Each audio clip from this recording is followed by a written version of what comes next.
ಕೊಟ್ಟು ಎಷ್ಟೇ ಹೇಳಿದ್ದಲ್ಲ ಇವ್ರ ಜಮೀನು ಓಡ್ಬೇಕಾದ್ರೆ FIR ಮಾಡೋದು ತಿಳಿಸಿದೆ. ಎಲ್ಲ 50 ಲಕ್ಷ 40 ಲಕ್ಷ ದುಡ್ಡು ನೀರು ಕೊಟ್ಟು ಸೆಷನ್ ಅಲ್ಲಿ ಕೂಡ ರೈಸ್ ಆಗಿತ್ತು. ಸೆಷನ್ ಅಲ್ಲಿ ರೈಸ್ ಆಗಿತ್ತು. ಕೃಷ್ಣ ಬೈರೇಗೌಡರ ಹತ್ರ ಏನ್ ಹೇಳಿಸಿದ್ದಾರೆ ಅಂದ್ರೆ, ಅವ್ರು ಯಾರೋ ಬಂದು ಪ್ರೆಸ್ ಮೀಟ್ ಮಾಡಿದ್ರಲ್ಲ, ಸೇಮ್ ಎಲ್ಲ ಅವ್ರಿಗೂ ಅದೇ ಇನ್ಫಾರ್ಮೇಶನ್ ಕೊಟ್ಟಿದ್ರು. ಕೃಷ್ಣ ಬೈರೇಗೌಡರಿಗೆ ಸುಳ್ಳು ಹೇಳಿ ಸುಳ್ಳು ಮಾಹಿತಿ ಕೊಟ್ಟು ಸೆಷನ್ ಅಲ್ಲಿ ಹೇಳ್ಸಿರೋದು.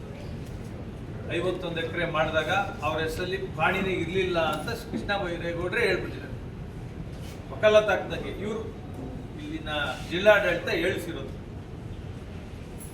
ಒಂದು ಜಮೀನು ರಿಜಿಸ್ಟರ್ ಮಾಡಬೇಕು ಇಲ್ಲ ದಾನ ಮಾಡಬೇಕು ಅಂದ್ರೆ ಪಾಣಿ ನಮ್ಮ ಹೆಸರಲ್ಲಿ ಇದ್ದಿದ್ದು ಮಾಡಕ್ ಸಾಧ್ಯನಾ? ಕನಿಷ್ಠ ಅವತ್ತು ಪಾಣಿ ಅವ್ರ ಹೆಸರಲ್ಲಿ ಇರ್ತದೆ ಇಲ್ವೋ ಅದು ನಮಗ್ ಬೇಕಿಲ್ಲ. ರಿಜಿಸ್ಟರ್ಡ್ ದಾನ ಪತ್ರ ಆಗಿದೆ, ECL ಎಂಟ್ರಿ ಇದೆ, ಇವ್ರು ಫಸ್ಟ್ ಖಾತೆ ಮಾಡಿಸ್ಕೋಬೇಕು. ಅದನ್ನ ಕ್ವಶನ್ ಮಾಡಬೇಕು ಅಂದ್ರೆ ಕೋರ್ಟ್ಗೆ ಯಾರು ತೊಂದರೆ ಆಗ್ತದೆ ಅವ್ರು ಹೋಗ್ಬೇಕು. ಅವ್ರ ಪರವಾಗಿ ಸೆಷನ್ ಅಲ್ಲಿ ವಕಾಲತ್ ವಹಿಸೋದು ಎಷ್ಟು ಸರಿ, ಎಷ್ಟು ತಪ್ಪು ಮಾಹಿತಿ ಕೊಟ್ಟಿದ್ದಾರೆ. ಅವ್ರೇನ್ ಹೇಳ್ತಾರೆ, ಅವ್ರ ಹೆಸರಲ್ಲಿ ಇರ್ಲಿಲ್ಲ ಅಂತ. ಯಾಕೆ ಅವ್ರ ಹೆಸರಲ್ಲಿ ಇದ್ದಿ ಆಮೇಲೆ ಪಾಣಿ ತೆಗ್ದಿ ಇನ್ನೊಂದು ಪಾಣಿ ಸೇರ್ಸಕ್ ಆಗಲ್ವಾ? ನೂರಾರು ಕೋಟಿ ರೂಪಾಯಿ ಆಸ್ತಿ, ಕನಿಷ್ಠ ಜ್ಞಾನ ಇರ್ಬೇಕಲ್ಲ.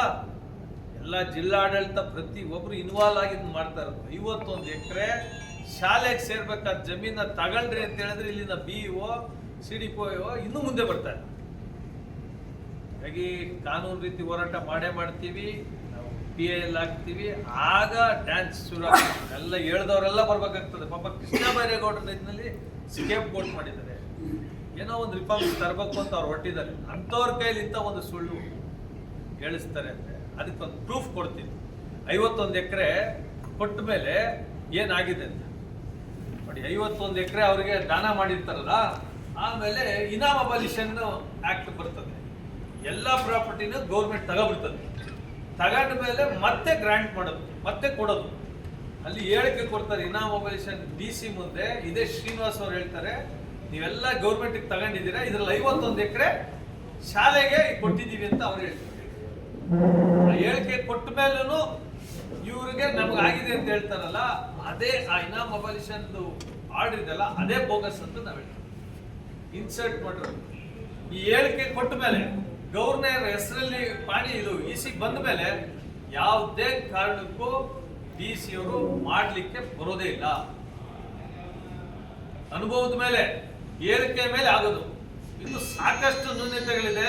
250 ಎಕರೆಗೆ ಸಂಬಂಧಪಟ್ಟಂಗೆ